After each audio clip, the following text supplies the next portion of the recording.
بڑی اہم حدیث حضرت زید بن ارقم رضی اللہ تعالیٰ عنہ، ایمان افروز حدیث ہے، اور المستدرک میں امام حاکم اس کو لے کر آئے ہیں اور کہتے ہیں کہ یہ حدیث اس کی سند صحیح ہے۔ حضرت زید بن ارقم رضی اللہ تعالیٰ اس کو روایت کرتے ہیں، کہتے ہیں حضور تاجدار کائنات صلی اللہ علیہ وسلم نے ارشاد فرمایا، اگر تم میں سے کوئی یہ چاہتا ہے کہ وہ ایسی زندگی گزارے جیسے میں زندگی گزارتا ہوں، اس کی زندگی اسی طرح پاکیزہ ہو جس طرح میری زندگی پاکیزہ ہے۔ اور آقا علیہ السلام کی زندگی کیسی ہے؟ قرآن کہتا ہے لَقَدْ كَانَ لَكُمْ فِي رَسُولِ اللَّهِ أُسْوَةٌ حَسَنَةٌ، کہ تمہیں کائنات میں سب سے بہترین اسوہ جو ہے وہ مصطفیٰ کی زندگی سے ملتا ہے۔ کچھ بھی تم نے حاصل کرنا ہو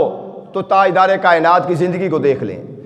زندگی میں کوئی پریشانی آئے، کوئی مصیبت آئے، کوئی مشقت آئے، کوئی دشواری آئے، کوئی فیصلہ کرنا ہو، تمہیں کوئی مقام و مرتبہ ملے، کسی عہدے پر فائز ہو جاتے ہو، گھر کے سربراہ ہو، ملک کے سربراہ ہو، محلے کے سربراہ ہو، تاجر ہو، کوئی بھی کام کرنا ہو، اگر زندگی کا کوئی ایسا لمحہ ہو، کوئی فیصلہ لینا ہو کہ کیا میں کروں، فرمایا لَقَدْ كَانَ لَكُمْ فِي رَسُولِ اللَّهِ أُسْوَةٌ حَسَنَةٌ، تمہیں ادھر ادھر دیکھنے کی ضرورت نہیں، براہ راست دیکھو مصطفیٰ کیسے تھے، اس معاملے میں مصطفیٰ نے فیصلہ کیا کیسے کیا۔ اگر خاوند ہو تو دیکھو مصطفیٰ بطور خاوند کیسے تھے، تاجر ہو تو دیکھو مصطفیٰ نے تجارت کیسے کی تھی، مبلغ ہو تو دیکھو مصطفیٰ نے تبلیغ کیسے کی تھی۔ اگر کوئی بھی زندگی کا شعبہ ہو، قرآن نے ایک بات کہہ کے فیصلہ دے دیا، فرمایا لَقَدْ كَانَ لَكُمْ فِي رَسُولِ اللَّهِ، رسول اللہ کی زندگی تمہارے لیے بہترین نمونہ ہے، تمہارے لیے بہترین نمونہ ہے۔ مصطفیٰ فرماتے ہیں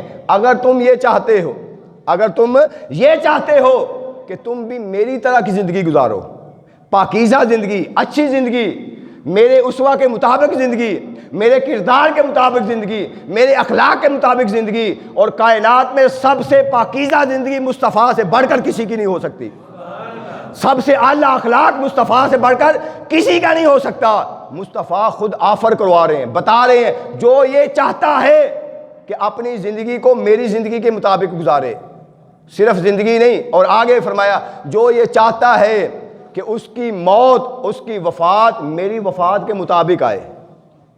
دنیا میں رہے تو میری زندگی کے مطابق، دنیا سے جائے تو جیسے میں عزت اور شان سے جا رہا ہوں، میں جا رہا ہوں، اگر وہ دنیا میں رخصت بھی اسی طریقے سے ہونا چاہتا ہے اور دنیا میں رہنا بھی اسی عزت سے رہنا چاہتا ہے، اور آگے فرمایا اور پھر جنت میں بھی اسی طرح جانا چاہتا ہے جیسے اللہ نے میرے ساتھ وعدہ کیا۔ تین چیزیں آقا علیہ السلام نے فرمائی کہ اگر وہ میری طرح کی زندگی گزارنا چاہتا ہے، میری طرح عزت سے دنیا سے جانا چاہتا ہے، اور پھر اس کے بعد جنت میں جانا چاہتا ہے اس طریقے سے جس طریقے سے اللہ نے میرے ساتھ وعدہ کیا، اور انسان کی یہی خواہش ہے کہ وہ جنت میں چلا جائے، یہی خواہش ہے نا، تو فرمایا جو یہ چاہتا ہے وہ کیا کرے؟ حضور تاجدار کائنات نے فرمایا اس کو چاہیے کہ اپنا ولی علی کو بنا لے، علی کو اپنا ولی بنا لے۔ اس لیے آگے الفاظ فرمایا جو علی کو اپنا ولی بنائے گا، اس لیے کہ وہ علی تمہیں کبھی ہدایت سے باہر نہیں جانے دیں گے، وہ تمہیں ہدایت میں رکھیں گے اور کبھی تمہیں گمراہ نہیں ہونے دیں گے۔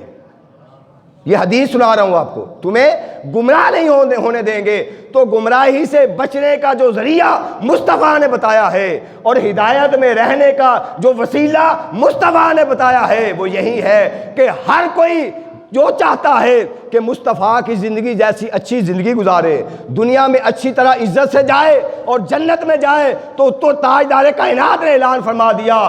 دمادم مست کلندر کہہ کے، آنکھیں بند کر کے، وجدان کے ساتھ، محبت کے ساتھ، شوق کے ساتھ اور چاہت کے ساتھ اور عشق کے ساتھ دل و جان سے مولا علی کو اپنا ولی تسلیم کر لو، علی کو اپنا